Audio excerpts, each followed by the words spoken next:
We're going to crack on with the show, ladies and gentlemen. We got 3 acts in this section. Preet Singh's going to come on, make you feel very welcome on 3. 1, 2, 3, go! Let's go on stage. Preet Singh! Hey! Hello, I'm the diversity quota.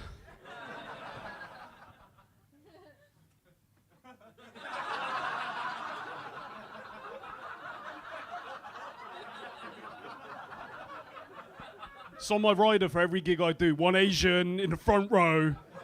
That's why those Birmingham ladies had to leave. I'll be honest, I was quite happy before I came on, the airport security left.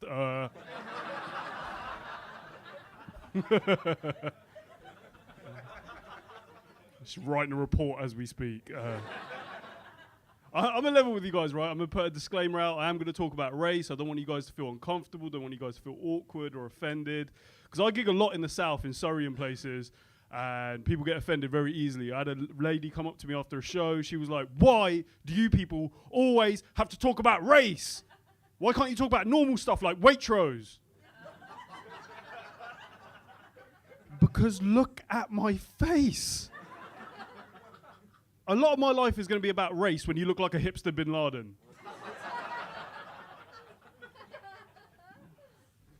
It was fun, man. I grew up here. I'm a first generation immigrant. My parents moved over here in the 70s, and that meant one thing. I had a job when I was 8 years old. I was a live-in translator for my parents. Doctors, opticians, banks. I was the only 8-year-old in my entire school that had a mortgage consultation in their diary.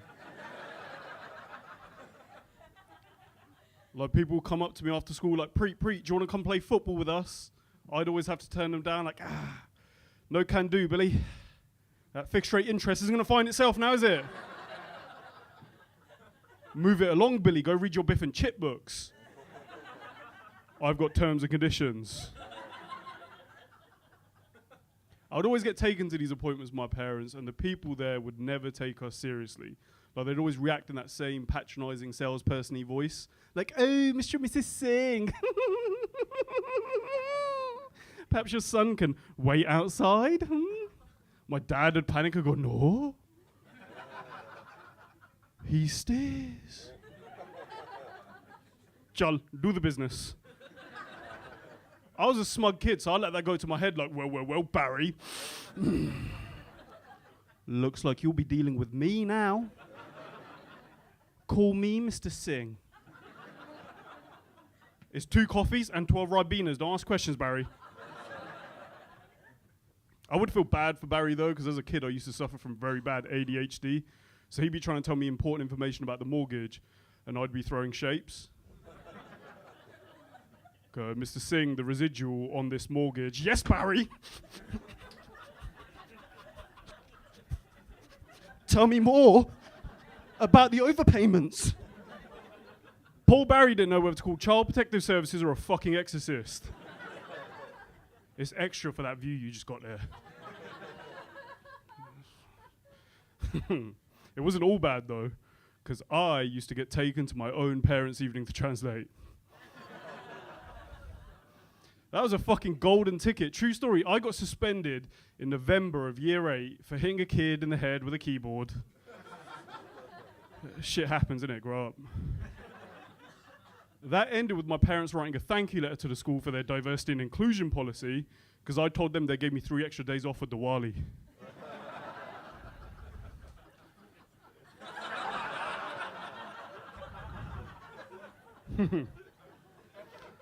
That lasted all the way up until year 9 when I got a hippie English teacher. And like all good hippies, she spent 3 years in India. I realised I was in a world of trouble when my dad walks into the parents' evening and she hits him in perfect Punjabi with, "Uncle, take a seat." I was like, no.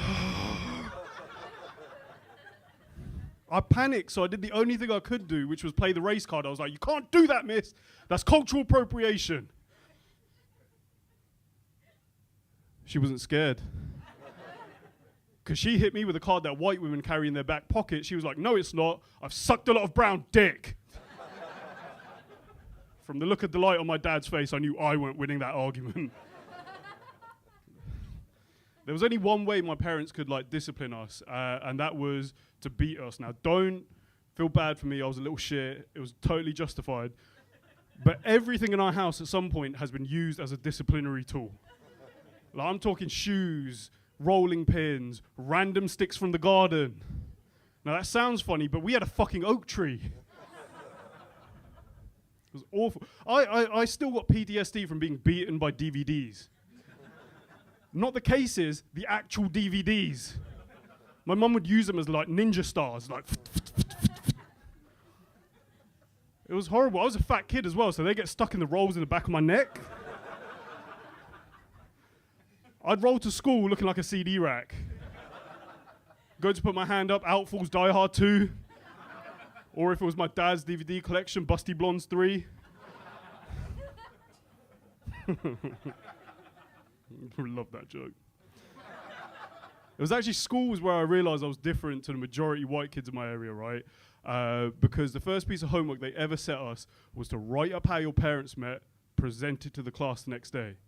Like Jenny goes first, she's like, my mummy met my daddy at university, mummy had a past, daddy didn't care, love. Bruv, I had to follow that. I was like, my mummy met my daddy on their wedding day.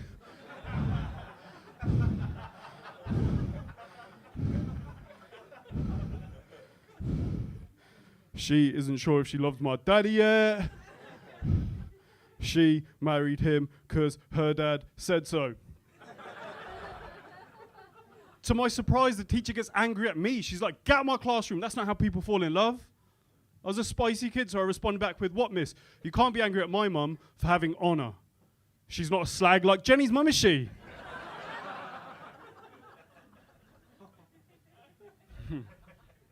That teacher made me paranoid. I asked my mum, I was like, Mum, tell me the real story of how you met Dad.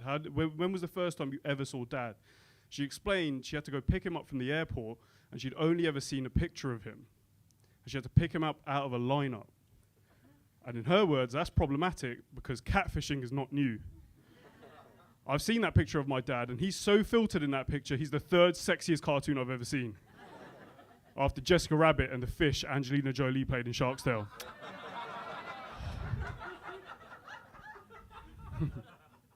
She had to go because the Conservative government of the time had gotten wise to arranged marriages and decided they were against traditional Conservative British values. Because if you haven't met in a Weatherspoons, is it real love? How could you possibly do your vows if you haven't been fingered to David Guetta? But I'm in that danger zone now as well. The danger zone white people is any age between 18 and 29 and a half, where I could come back from work one day and my parents are like, surprise, it's your wedding. Have you guys seen that show, Married at First Sight? Yeah, that show's adorable, man. Because you guys call that reality TV. But that's just a sad truth for us. I'm trying to avoid it by being on every single dating app known to man. Tinder, Hinge, Bumble, Grindr.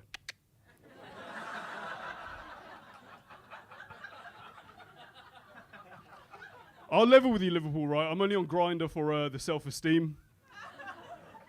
Like Tinder, 3 matches. Grindr, 3,000. Brown booty's rare on gay dating apps. I realise off a Grindr as well, right, that gay people are daredevils. Because I eat spicy food 6 times a week.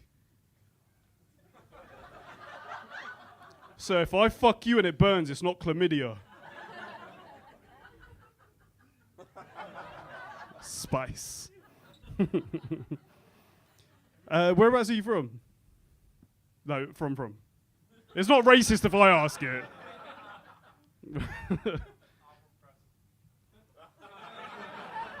That, ladies and gentlemen, is what we call a coconut. People say a lot of the time, right? People say, like, oh, stand-up's got to be a lot of pressure and stuff. And the answer is, it's not.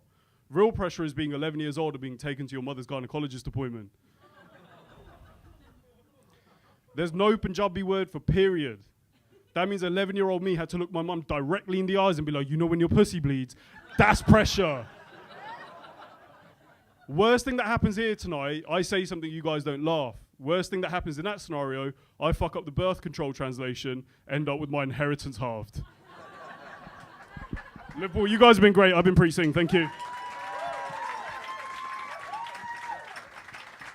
Preet Singh, ladies and gentlemen.